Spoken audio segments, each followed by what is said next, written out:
suis Christian Tsotier, infirmier spécialisé en soins palliatifs et par ailleurs coordonnateur de la PAL Academy Project, qui est une initiative de l'association Soigner la vie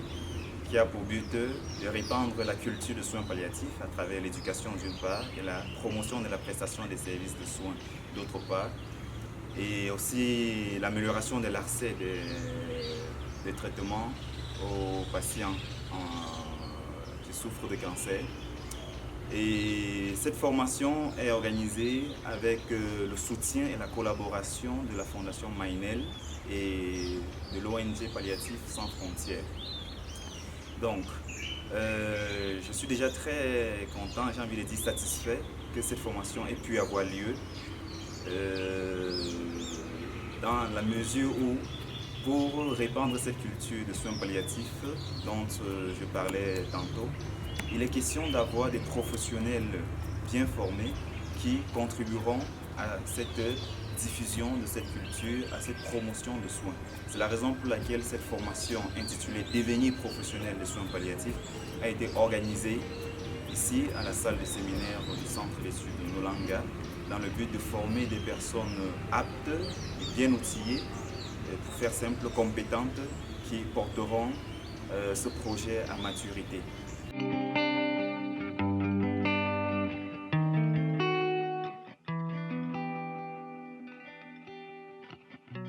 Il s'agit de donner des compétences basiques aux professionnels de santé pour reconnaître un malade en situation palliative, savoir gérer une douleur sévère, la douleur en général, gérer les symptômes rebelles et reconnaître les problèmes psychosociaux chez un patient à travers une évaluation bien conduite.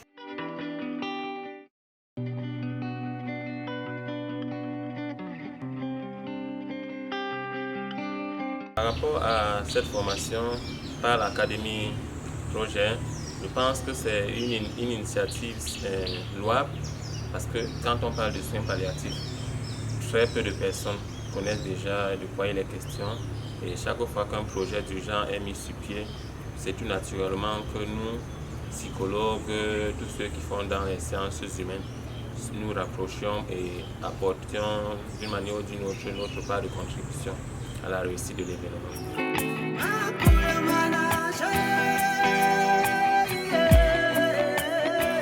Disons que l'objectif principal, en tout cas personnel, que j'avais lorsque j'ai souhaité participer à la formation, c'était d'acquérir des connaissances spécifiques dans la prise en charge palliative de certains malades, et aussi de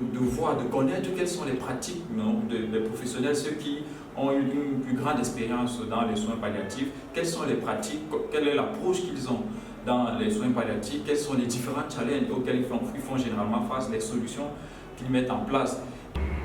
Donc, c'est l'infirmier pour dire ce que prendre la décision pour les patients. Mais maintenant, nous sommes dans les 2022. Il faut changer le monde et prendre les nouveaux soins.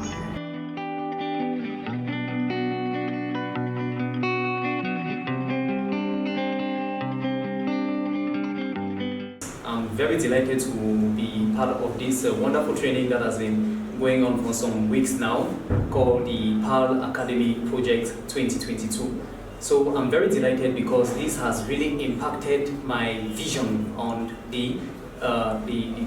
taking of care of patients that we already know.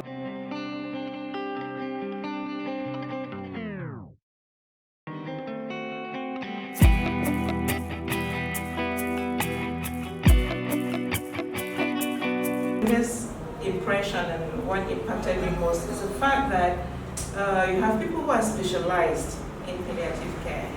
And in specializing and during this training, we learn about the kind of medications that should be administered to the patient. And we also learn that it's not only about the patient, the person, it's also about the surrounding, the family who usually accompanies the patient in their stress, and friends who are also there, so that we have people around the patient that are really encouraging and accompanying the person to live the best part of their last days. one key thing that I retain that if I'm putting this into practice is the fact that nobody should finish their days on the earth in pain and unhappy.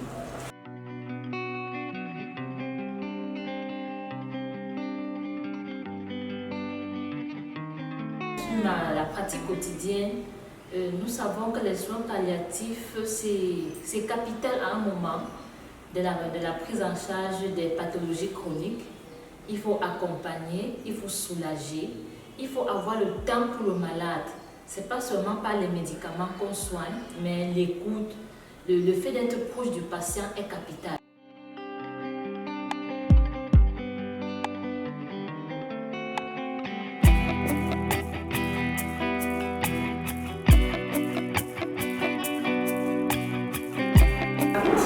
Positif me permettra d'améliorer ma pratique quotidienne parce que c'est pas comme si avant on ne faisait pas les soins palliatifs, mais maintenant ce sera fait d'une façon mieux agencée, ce sera fait d'une façon professionnelle quoi, en gros.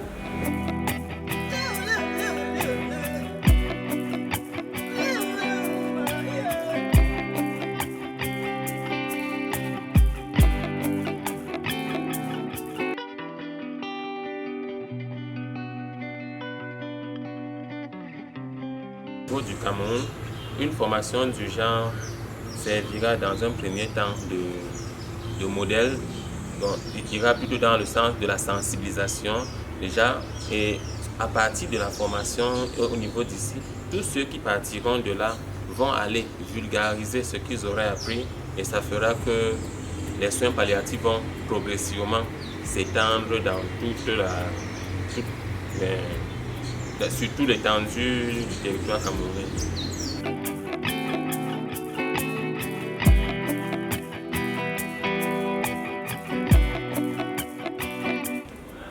C'est une formation que je recommanderais au personnel soignant parce que cela leur permettra, comme j'ai dit, d'agir face à une situation où on est en soins palliatifs ou devant un malade chronique, de réagir ou bien d'agir de façon professionnelle et de façon plus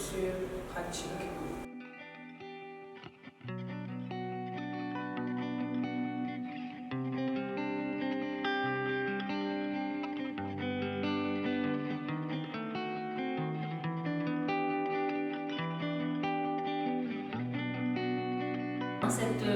Cette formation à tous les professionnels de la santé, à tous ceux qui pensent prendre en charge des patients qui ont des pathologies chroniques.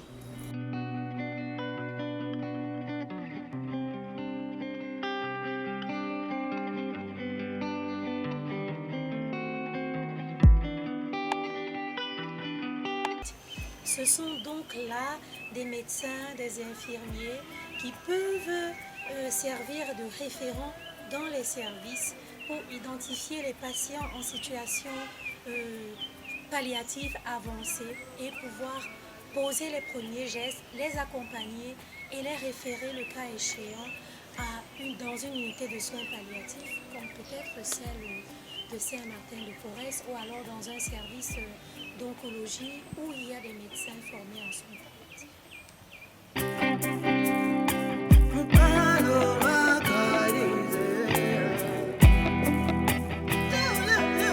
Au terme de cet atelier de formation très riche, vu le contenu et également la qualité des échanges qu'il y a eu entre les facilitateurs et les participants, nous pouvons croire avec beaucoup d'optimisme que les soins palliatifs au Cameroun seront développés et que nous pourrions observer un impact sur la qualité de vie que les patients auront dorénavant, ou alors sur l'amélioration de la qualité de vie de ces patients qui souffrent de maladies graves évolutives. Et nous nous réjouissons d'avoir pu mener cette formation à terme et remercions par la même occasion toutes les personnes qui ont aidé de près ou de loin, les facilitateurs, ceux qui nous ont soutenus. On pense à la Fondation Mainel, nous pensons à la Palliative Sans Frontières et tous ces participants qui ont dû faire des sacrifices très grands pour suivre cette formation et s'engager par la même occasion à diffuser cette culture de soins palliatifs dans notre pays, le Cameroun.